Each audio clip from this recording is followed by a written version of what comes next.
Alhamdulillahi Rabbil Alamin. Louange à Allah, Seigneur des mondes. Assalamu alayka, ya Sayyidi ya Rasulullah sallallahu alayhi wa sallam. Que les prières, les salutations et les bénédictions d'Allah soient abondamment accordées à notre Maître, notre bien-aimé, le messager d'Allah, Sayyidina Muhammad sallallahu alayhi wa sallam, ainsi qu'à sa famille, à ses compagnons. Assalamu alayka, ya Cheikh Ahmad Tidjani Alassani, radiyallahu ta'ala.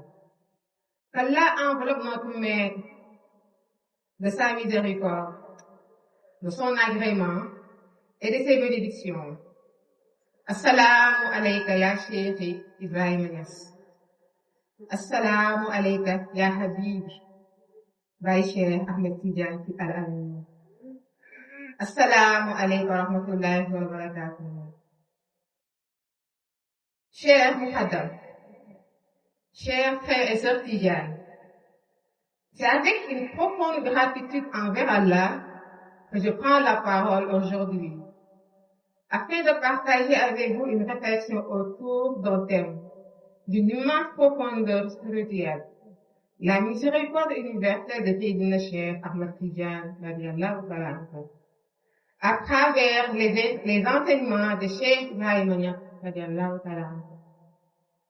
Lorsque nous contemplons la vie de Sayyidina Cheikh, radiyallahu ta'ala anhu, nous découvrons une existence entièrement tournée vers Allah, vers son messager et vers le service de sa création. Les maîtres de la voie ont souvent décrit son héritage comme un océan sans rivage, un océan où se rencontrent la science du tawhid, la connaissance religieuse, la purification du corps et la réalité mohammedienne. Sayyidina Cheikh, radiyallahu ta'ala anhu, rappelait que sa voix n'était pas une invention personnelle, mais une voix héritée du prophète Mohammed sallallahu alayhi wa sallam. Il disait en substance que tout ce qui se trouvait dans cette voix provenait de la médecine d'Aïm. Ainsi, parler de Sayyidina Cheikh Ahmed Tidjani, ce n'est pas uniquement parler d'un guide spirituel, c'est parler d'un homme dont chaque parole et chaque geste reflétait une réalité fondamentale, la miséricorde. Une miséricorde qui ne restait pas enfermée dans les discours, mais qui se manifestait dans la vie quotidienne, dans le partage, dans le pardon, dans l'attention portée aux faibles et même dans l'amour envers les créatures les plus discrètes. La première manifestation de cette miséricorde apparaît dans la générosité exceptionnelle de Sayyidina Cheikh Ahmed Tidjani, radiyallahu ta'ala. Sa demeure était devenue un lieu d'accueil, de partage et de réconfort pour tout ce qui venait à lui. Les provisions qui s'y trouvaient étaient abondantes, céréales, huile, miel, fruits et nourriture de toutes sortes. Mais cette abondance n'était jamais destinée à l'accumulation personnelle. Elle était destinée au don. Chaque repas offert était une expression de charité et de fraternité, en conformité avec la parole divine, et dépense dans leur bien, il y a un droit. Et dans leur bien, il y a un droit pour celui qui demande et celui qui est fidèle. Ce qui est remarquable chez lui, c'est que malgré cette grande générosité, Sayyidina Cheikh menait lui-même une vie de sobriété. Il pouvait se contenter d'un seul repas dans la journée, tout en veillant à ce que les autres soient servis et honorés. Il soutenait les pauvres, les orphelins, les veuves et ceux qui avaient besoin d'aide. Cheikh Ibrahim Niass radiyallahu ta'ala anhu a évoqué cette dimension en rappelant cette parole. Ô Taha, dépense en crainte, car la véritable richesse d'un serviteur d'Allah n'est pas ce qu'il possède, mais ce qu'il est capable d'offrir aux autres. La grandeur de Sayyidina Cheikh radiyallahu ta'ala anhu réside aussi dans le fait que sa compassion ne se limitait pas aux êtres humains. Elle embrassait toute la création d'Allah. Chez les grands serviteurs d'Allah, la miséricorde n'est pas seulement un sentiment, elle devient une manière d'exister. Les récits rapportent à son attention exceptionnelle envers les animaux. Sayyidina Cheikh ne considérait pas les animaux comme de simples créatures au service de l'homme. Il voyait en eux des créatures d'Allah qui avaient elles aussi leurs besoins et leur dignité.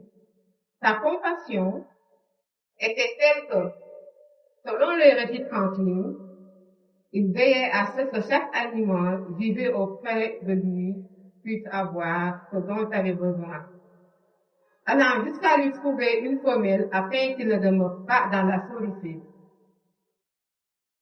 Ce détail peut sembler simple, mais il révèle une immense noblesse du cœur. Car il est facile d'être bon envers celui qui peut nous remercier, nous admirer ou nous être utiles.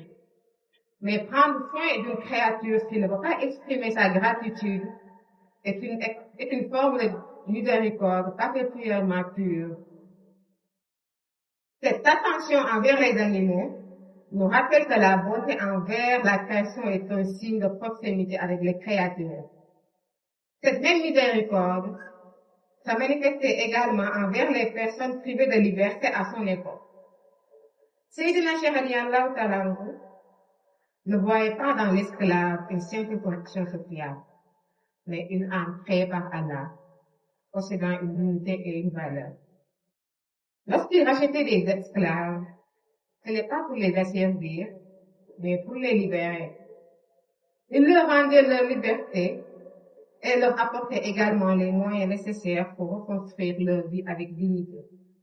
Sa miséricorde ne consistait pas seulement à retirer une chaîne, elle consistait à rendre l'être humain honorable. Parmi les exemples les plus lumineux figure Seydi Hadji, racheté, puis affranchi par Sayyidina Cheikh radiyallahu ta'ala anhu, il devint par la suite une figure remarquable de piété et d'élévation spirituelle. Le récit de la tradition tidjane rapporte qu'il bénéficia d'une immense ouverture spirituelle au point qu'il voyait fréquemment le prophète Mohammed sallallahu alayhi wa sallam par la grâce d'Allah et par la bénédiction de l'éducation spirituelle reçue auprès du Cheikh. Cet exemple est particulièrement profond. Sayyidina Cheikh n'a pas seulement libéré un homme d'une situation difficile. Il a contribué à son élévation intérieure comme il a fait pour chacun d'entre nous. Il a transformé une épreuve en chemin de lumière. Voilà la véritable dimension de la miséricorde. Elle ne se contente pas de soulager une souffrance. Elle transforme les destins. Dans la tradition islamique, le plus grand miracle d'un saint ne réside pas uniquement dans les prodiges extraordinaires. Le plus grand miracle est souvent attaché à l'istikhara, c'est-à-dire rester constamment attaché à Allah et conforme à la voie du prophète Mohammed sallallahu alayhi wa sallam. Cheikh Ibrahim Niass radiyallahu ta'ala anhu rappelle que malgré les nombreux prodiges associés à Sayyidina Cheikh, son plus grand miracle fut son attachement absolu à la sunna. Qawlu Cheikh katarjumani rasuli duna ifin laysa fiha. Sayyidina Cheikh a également laissé une règle fondamentale à ses disciples. Les paroles qui lui sont attribuées doivent être posées à la lumière de la charia. Ce qui est conforme doit être accepté, et ce qui ne l'est pas doit être délaissé. Cette parole montre son immense unité et rappelle que la spiritualité authentique ne peut jamais être séparée de la vérité religieuse. La manifestation de cette miséricorde apparaît aussi dans son comportement envers ceux qui lui faisaient du tort. Sayyidina Cheikh était connu pour sa douceur, sa patience et son absence de rancune. Face aux critiques et aux oppositions, il ne répondait pas par la vengeance. Il considérait que les hommes étaient soumis au décret d'Allah et cherchait toujours une excuse pour eux.